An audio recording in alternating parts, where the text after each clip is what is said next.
Hola, amiga. Welcome to the Latina Leadership Podcast, a podcast by Latinas for all women. Get ready because today's conversation is really special. Hola, amigas. It's Andrea, your co-host for the Latina Leadership Podcast. We're here in a new episode, and I'm here with my wonderful guests. Do you mind introducing yourself and what you do?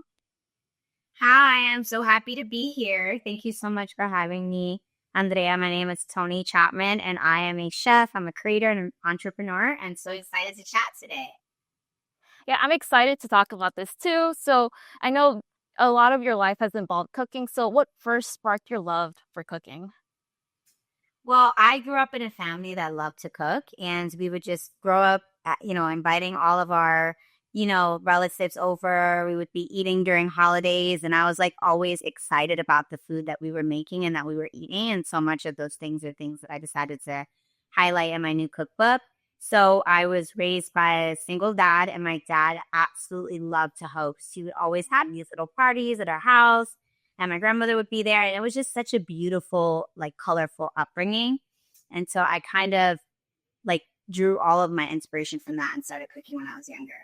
Yeah. I love that. I love to hear like the family influence within that inspired you. And how does your Afro-Latina heritage shape your culinary vision? Yeah, I think it's a huge part of everything that I do. I think there's not a lot of representation in the food space, and I'm really excited about the opportunity to showcase a lot of the recipes that I grew up with and teach people like the techniques and the cooking. Like a lot of my cooking is very like soulful and stewing, and it's making some of like those Puerto Rican dishes that take a very, very long time that we grew up watching people in our family make, but we may not know how to make them ourselves because like recipes get passed down from generation to generation. But since like cooking has died these last few decades with the rise of like social media and digital, it's been very difficult for people to still have that. So you had young people who are saying like, I don't know how to make coquito, but I really want to make it in December. Like, can you teach me? The lady who has been making pasteles my whole life, like she's no longer there anymore. Somebody else has to make it. So I love like using my background and upbringing to kind of help teach people how to make these cultural things so that we can like push the culture forward and keep it in. I love that too, because that's one thing I really feel strongly about too, is like passing the culture down and making sure that that still lives on, even if it's not through us, it's through other people learning from us. So I love that. When it comes to founding Toni Cooks, that's one of your companies. What has the journey looked by so far, especially, your beginning of your journey of your career to where you are now?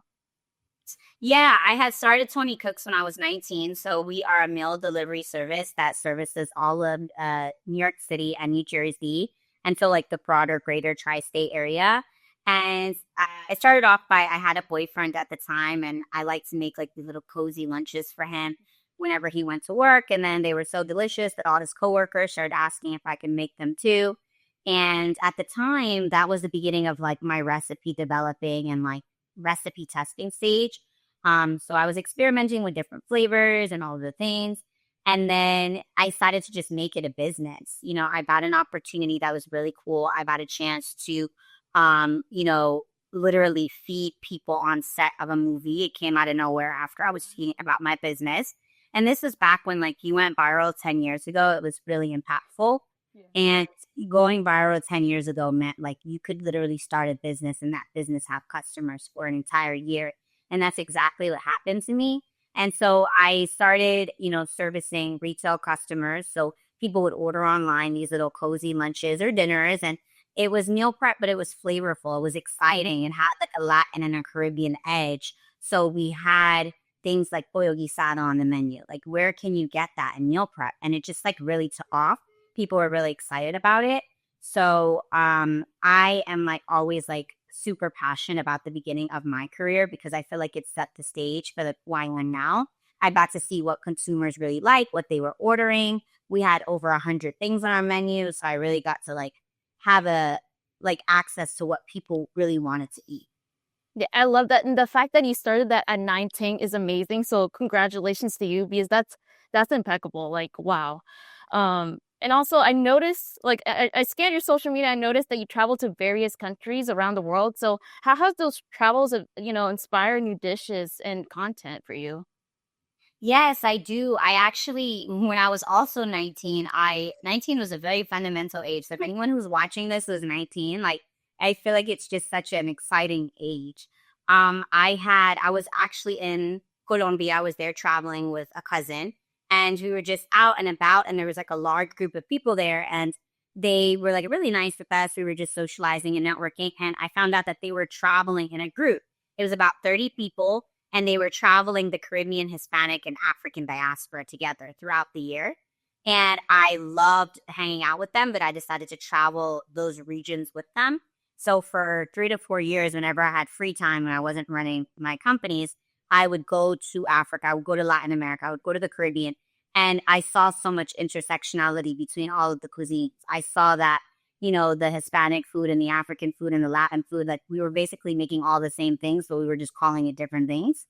Mhm. And that really inspired my love for like not just like cooking, but traveling and connecting with people and just seeing what people like and what people enjoy and what people are fascinated by. I think, it really helps me connect. So when I'm shaping my menus or learning about or thinking about the things I'm going to make, I keep in mind all of the experiences I've had with people all over the globe. What do they like? What do they say? And people really like food that is like comforting, delicious, but like approachable, and that they know that they can now and rely on if they decide to make. I'm curious, is there like a certain dish that has stood out to you when you've traveled? Like that you can think like top of mind that that's like that's the dish. So I would say that I really love eating soup when I travel because I've been all over the world. I've been to Asia, I've been to Africa, I've been to the Caribbean, and people eat soup a lot. Like broth based eating is really, really popular outside of the United States. And so, obviously, like we have our own version. Like we have like an asofado. We also have sancocho, like Puerto Ricans and Dominicans, Colombians.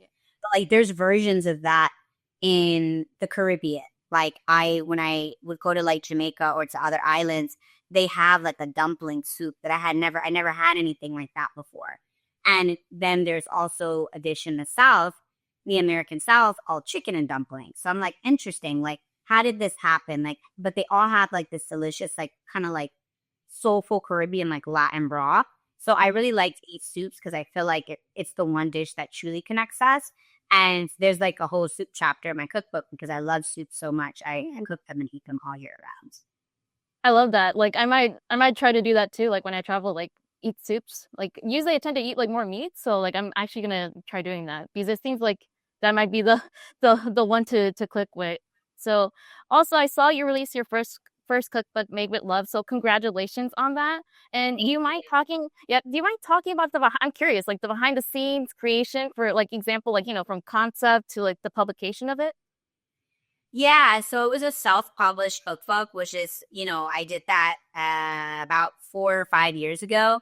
And so I had to basically do everything on my own. So it's much different than now where I have like this team that can like really help me and inform me. So it was really cool because it was like the starting point of my career as an author. I learned so much and I was able to like, again, like see what it's like to create a book and like what kind of recipes people are really looking for in a book because nowadays people can go online and they find recipes, they can watch my videos and find recipes. So books like people tend to like really want for major moments. Like that's what I'm seeing.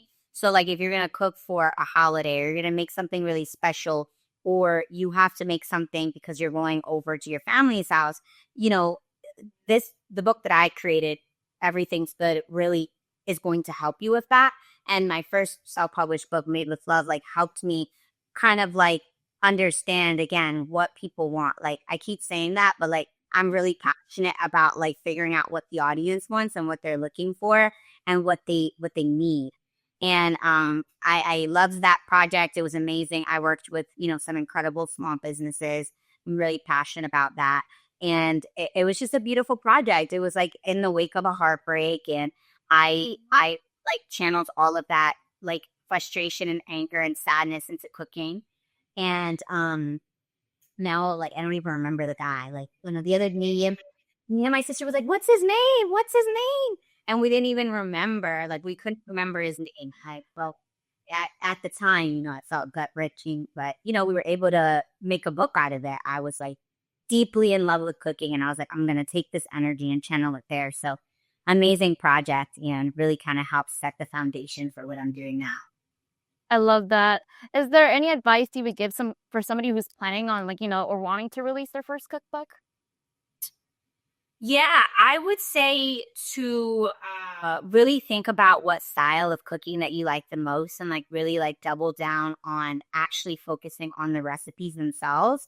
There's so many different ways you can release a cookbook. You can self-publish, you can go with a major publisher, but before all of that, you want to get like really firm on your creative and because that's how it's going to sell and people are going to buy whichever way you go. So take the time to like cook and figure out what style of cooking you like the most and like what you're really passionate about and what your like cooking style or brand is.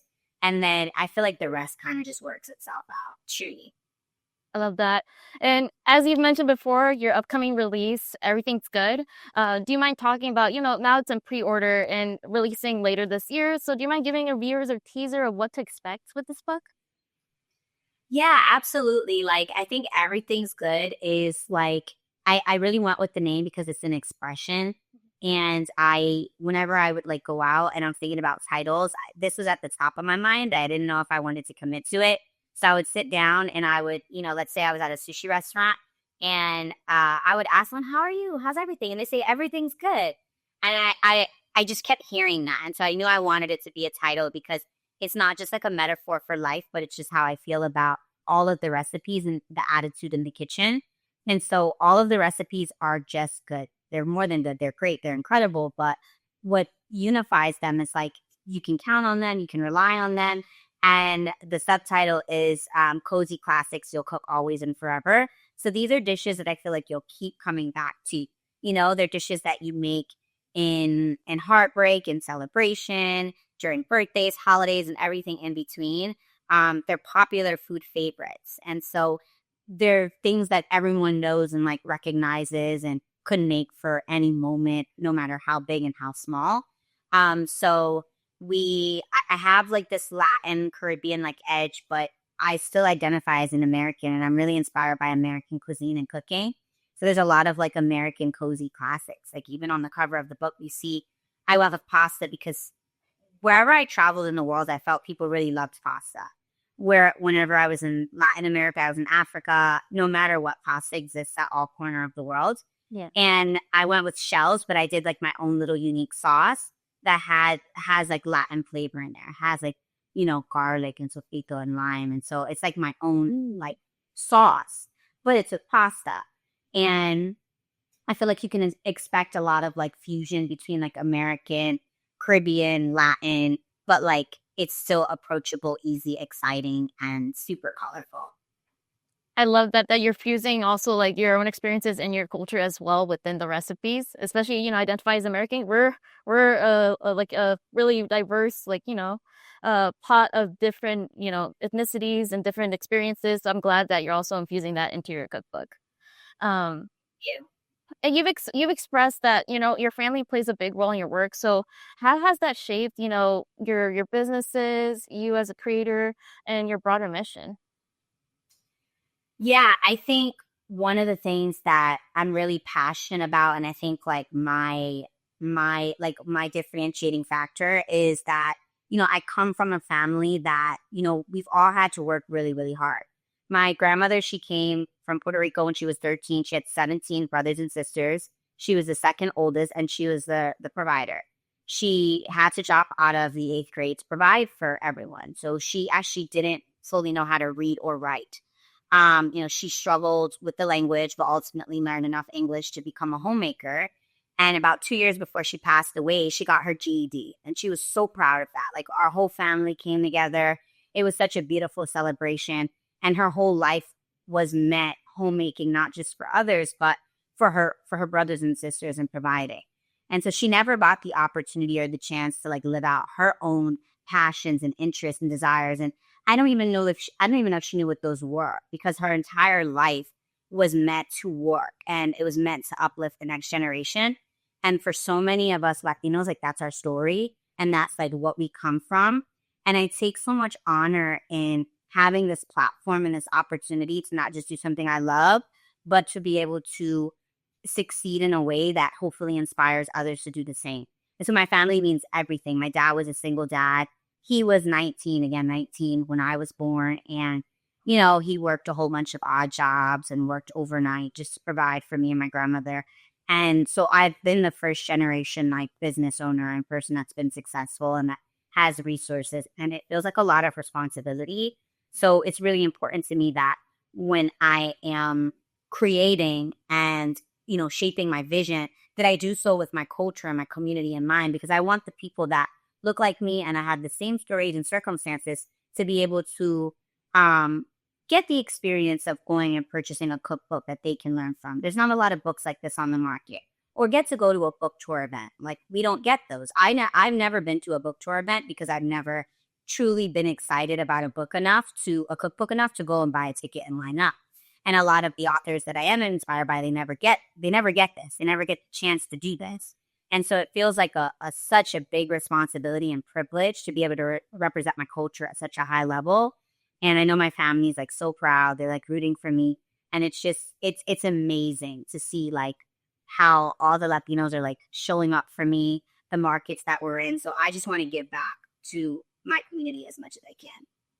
I love that. Is there any advice you would give to someone, starting a business, who's Latinas, first gen, starting a business first time? What advice would you give them? Oh, wow. I would say to really just lean into like your culture and never waver on that. I think like there's a lot of pressure to be something different in order to reach larger audiences. And that can be very tempting because the reality of the situation is that when you're getting into business, it's a business, right? So the people that are supporting you are trying to have you sell as much as possible or do as much as possible.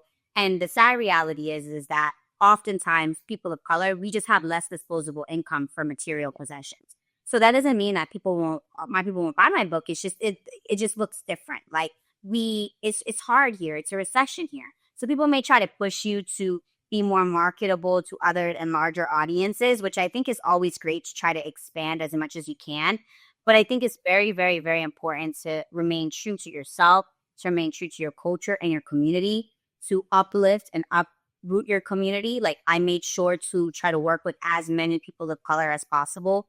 I made sure that when we're thinking about the podcast that we want to be on, that I'm able to connect with people that look like me, that can really find value in the things that I'm saying. Like I would say to be true to your values and like really, really, really not waver on those things and keep culture first. I've like been really passionate about that. Of course, I'm American and I make American food and I love American cuisine, but there's this like unwavering Black Latina edge to my brand that it's just never going away. And I love it. Like from my afro, someone told me the other day, like, oh, your hair looks so nice straight. Because I straighten it one time a year. But I wear my hair like this for a reason. And it's because it shows my culture. Like people see me and they know I'm a Latina, I'm Black. It's a decision, it's a choice. So everything that I do in my branding and in my cooking and in my business is to represent my culture and to push us forward. It's just so important. Yeah, especially, you're Afro-Latina and y'all don't get the spotlight that y'all should. Especially y'all are a vital part of our culture. And I feel like there needs to be more spotlight on Afro-Latinos and especially seeing them being successful because there's many successful ones, but they're not highlighted as much, for being successful. So I'm glad you're representing the culture, and putting it into your work and making sure to be authentic because that's really, really detrimental, especially as a Latina entrepreneur. So thank you for that.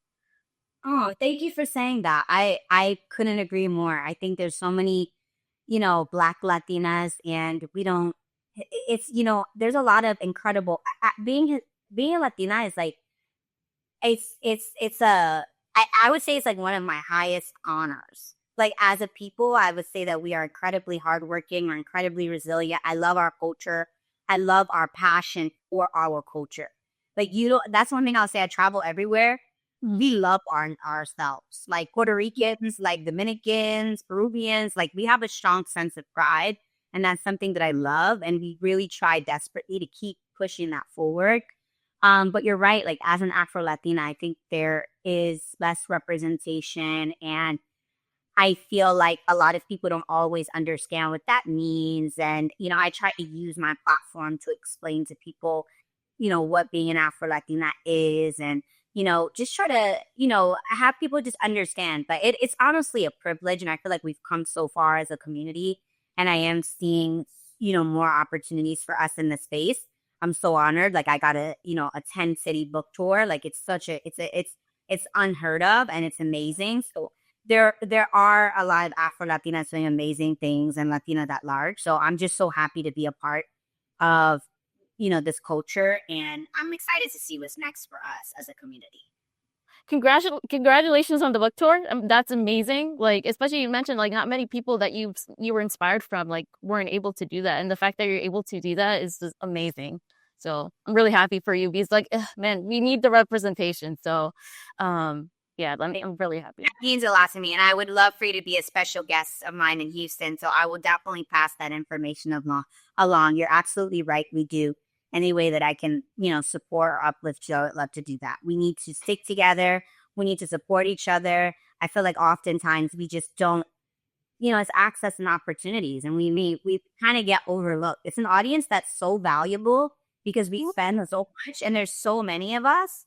Like like sometimes it's so funny. I was telling Kahig G has the collab with the NFL right now, and I think she has like I don't know, I don't want to misquote, but she has like 70 to 100 million followers, and there are some Americans who don't know of her. I mean, we're such a large community, and we stick together but sometimes we have a hard time like crossing over into, a mass market audience. And we need to do that in order to be successful. Everyone needs to be able to purchase from you and watch your stuff in order to like grow, like regardless of like race or culture. So I'm really passionate about finding that balance between growing and scaling a business, but also staying true to your culture and roots.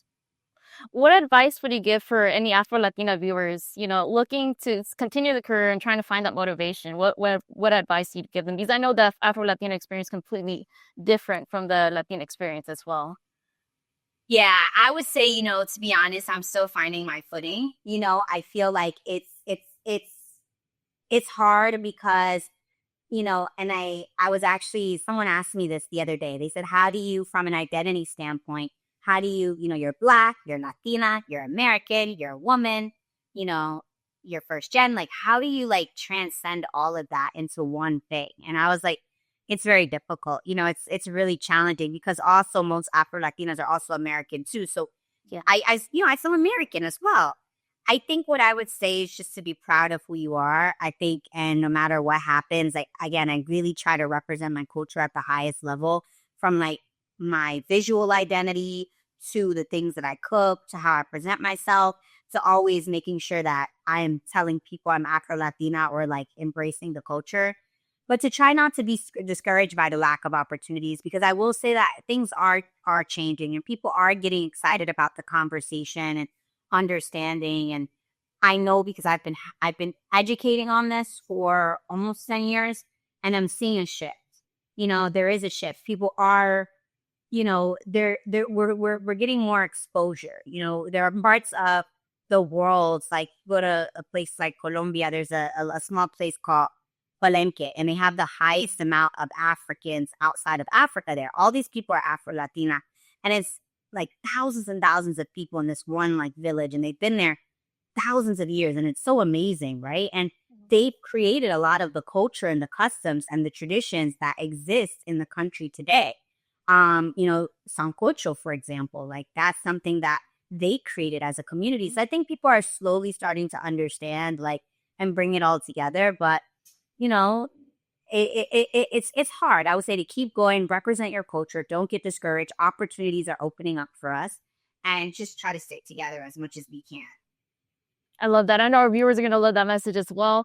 And I noticed you also have a nonprofit, Tony Feeds. Do you mind talking about the philosophies and how it came around and how that influences your influence in community support?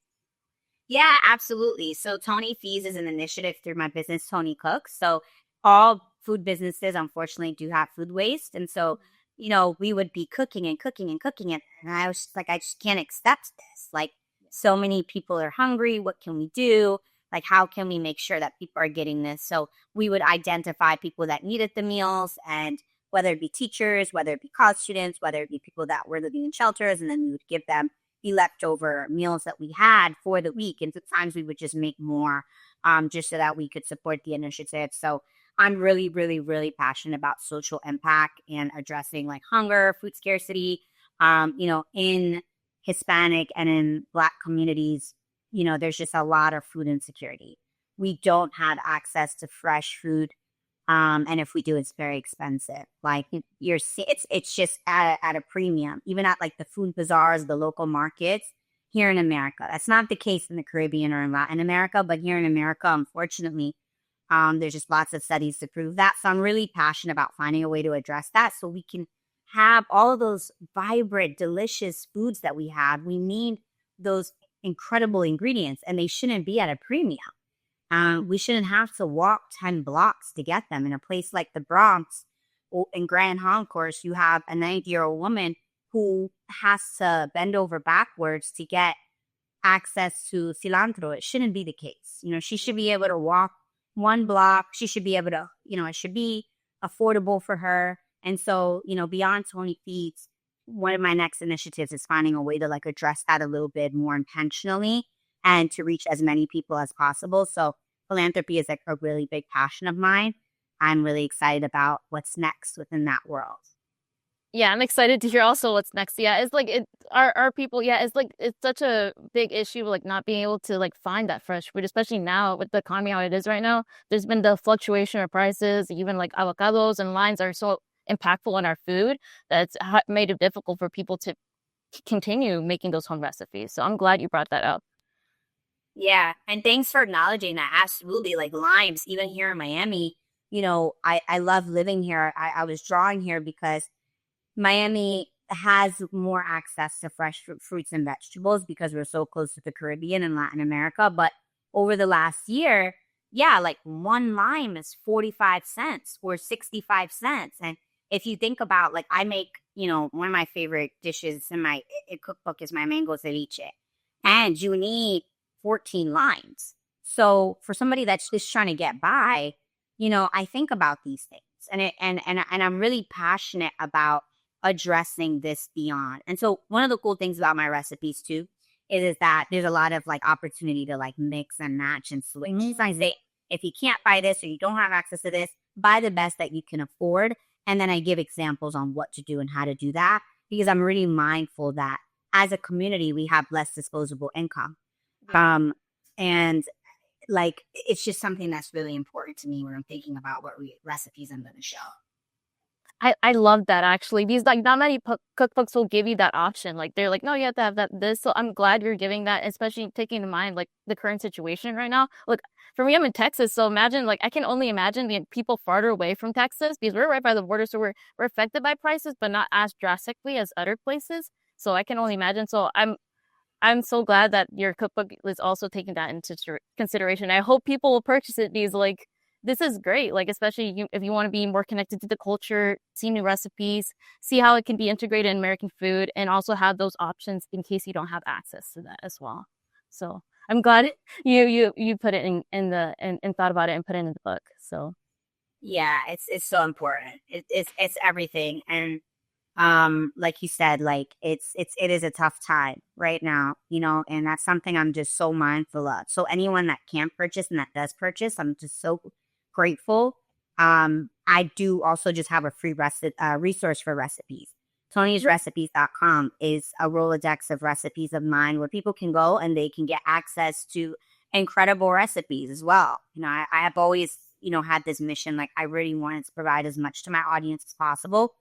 And so, the cookbook has some really special, incredible recipes. But beyond that, there's a resource for people. And I'm just so passionate about like making things accessible within our community for sure. I love that. And would you have any advice for any aspiring food creators, who want to bring authenticity and culture into the spotlight? Yeah, I would say to, again, just lean in. I think it was so interesting to me because sometimes I'm like, wow, I've developed such a large audience and I'll be in the street and I'll see someone like American or whites will come up to me and they'll say to me, I loved your copito recipe. And I'm like, oh, wow. That's so exciting to me. That really gets me going because, it shows me that we can expand far beyond ourselves and we can educate and show people. Like, I love pasta so much that it's on the cover of my book. I want people to feel that excited about coquito. I want people to feel that excited about, arroz con mandule, because it's incredible. The food is amazing. And oftentimes it's not that people don't want to make it. It's that, let's be honest, okay? Our food can require a lot of time, a lot of special ingredients, and a lot of I remember growing up when I would ask, how will you make this? They would be like, like you just, they sight and touch. There was Yeah. no recipe. So I think too, like creating recipes for our type of food is like a new thing. It took Mhm. me almost 6 months to work on one recipe, Wow. because yeah, like some of the more special ones, because I was like, wow, like how did my abuelita do this? Like she would do it every day, but it's just not coming out right. So Yeah. I would definitely say for aspiring food creators to embrace the fact that you have something so special and you have a niche, which is introducing your culture to people that may have never heard about it. They're excited about it. Like a lot of the times when I'm making mofongo, people know of it when they travel to Puerto Rico. So they know about it. But how do they bring it back home? They want to, they like it, but they just don't know where to begin. So lean into the fact that people are excited about other cuisines. They just may not know how to cook it and use that as an advantage. And then, you know, um, try to find like something that makes you special, and don't worry about what anyone else is doing. Like people have tried to tell me, do this, do this, do this. I do what I want and what I think my audience is going to appreciate and value, and I stay true to me.